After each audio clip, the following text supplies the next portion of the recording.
Shalom sahabat KP yang diberkati Tuhan. Pada kesempatan ini saya ingin mengajak sahabat semua merenungkan kebenaran firman Allah untuk memahami siapa lawan kita dan senjata apa yang pantas untuk digunakan melawan lawan kita. Hal ini tercatat dalam kitab Efesus pasal 6 ayat yang ke-10 sampai yang ke-18. Kita renungkan dulu ya. Demikian bunyinya. Akhirnya hendaklah kamu kuat di dalam Tuhan, di dalam kekuatan kuasa-Nya. Kenakanlah seluruh perlengkapan senjata Allah, supaya kamu dapat bertahan melawan tipu muslihat iblis. Karena perjuangan kita bukanlah melawan darah dan daging, tetapi melawan pemerintah-pemerintah, melawan penguasa-penguasa, melawan penghulu-penghulu dunia yang gelap ini, melawan roh-roh jahat di udara.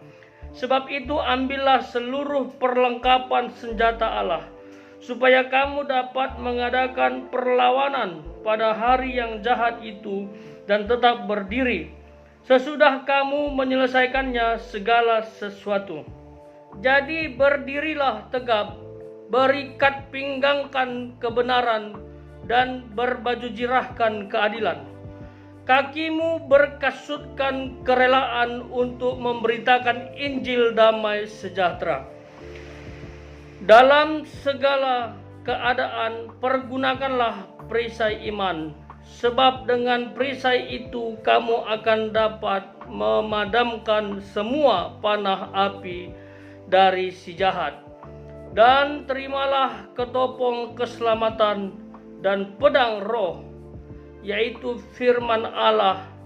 Dalam segala doa dan permohonan berdoalah setiap waktu di dalam roh, dan berjaga-jagalah di dalam doamu itu dengan permohonan yang tak putus-putusnya untuk segala orang kudus.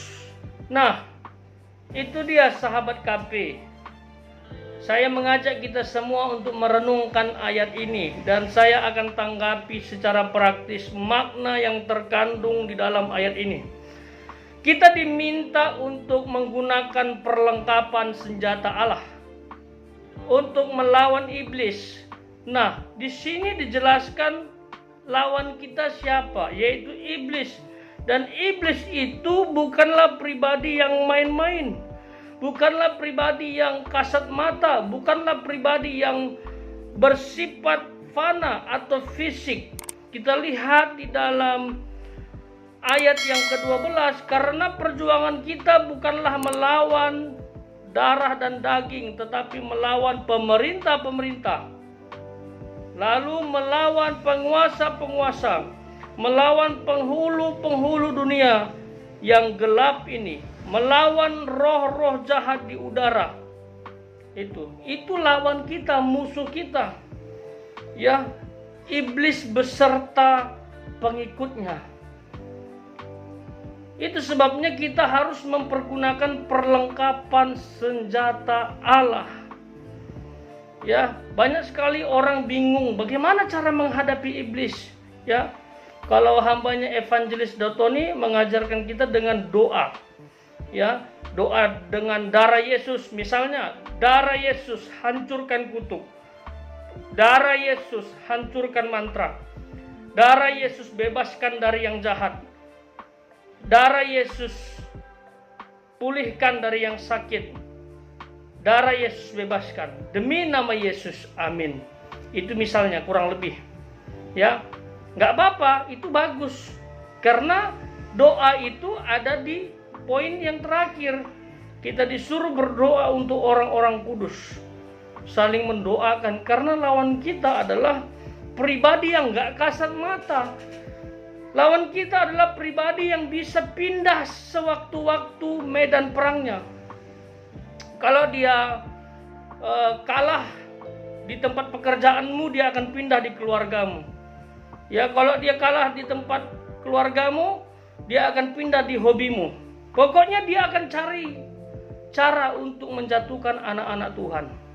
Ya, itu yang menjadi perenungan bagi kita. Dan ayat ini kembali mengingatkan kita, lawan kita iblis bukan melawan darah dan daging, tetapi pribadi yang tidak kasat mata. Jangan remehkan dia, tetapi jangan juga takut secara berlebihan. Itu sebabnya gunakan perlengkapan senjata Allah, kata firman ini. Nah, saya akan garis bawahi, simpulkan ya, apa itu perlengkapan senjata Allah. Ada 6 ternyata, tapi persiapannya adalah 2. Berdiri tegap terlebih dahulu, ya, lalu menggunakan perlengkapan senjata Allah. Ya, di sini ada berikat pinggangkan kebenaran. Itu dia. Lalu berbaju jirahkan keadilan. Yang kedua itu. Yang ketiga, berkasutkan kerelaan. Yang keempat, menggunakan perisai iman. Yang kelima, ketopong keselamatan. Yang keenam, pedang roh. Nah, pedang roh ini adalah firman Allah. Lalu yang penutup ya adalah berdoa. Berdoa dengan cara yang tak putus-putus. Berdoa dengan keyakinan penuh bahwa Tuhan jawab. Nah, ini juga masalah ini sahabat. Banyak sekali orang berdoa dan selalu berdoa secara intensif. Itu bagus, nggak putus-putus. Artinya dia selalu berdoa. Tetapi banyak orang yang ragu terhadap doanya. Dia sudah doa nih, sudah berdoa kepada Tuhan, tapi dia ragu Tuhan bisa jawab. Ini kan aneh kan? Ini nggak baik. Kalau kita berdoa ya yakin Tuhan jawab. Jangan sudah berdoa tetapi nggak yakin Tuhan jawab. Ya, seperti ada jemaat yang saya tahu ya, dia sudah berdoa kepada Allah, Tuhan sembuhkan sakitku, Tuhan tolong aku, dalam nama Yesus sembuh, mukjizat terjadi, nggak sembuh beberapa waktu, akhirnya dia putuskan pergi ke paranormal atau ke dukun. Ini masalah besar. Kalau kamu berdoa kepada Tuhan ya sudah, tunggu jawaban doa.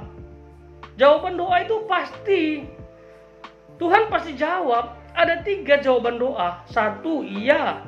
2, tunggu. 3, tidak. Apapun yang terjadi dalam hidup kita sebenarnya Tuhan sudah jawab. Jangan-jangan tidak. Atau jangan-jangan tunggu. Karena belum tepat waktunya Tuhan. Itu ya. Jadi perlengkapan senjata Allah ini harus kita gunakan dengan baik. Ya, supaya iblis takut. Jadi nggak cukup berdoa saja. Ya nggak cukup berdoa saja. Kita berdoa darah Yesus seperti yang diajarkan Bapak Daud Tony.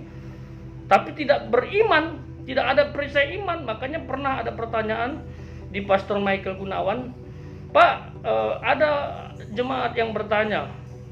Pertanyaannya, kenapa saya sudah didoakan, tetap saja kutuk itu ada.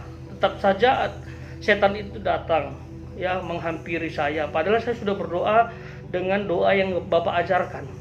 Lalu Pak Daud bilang, tidak cukup doa saja, harus ada iman di dalamnya.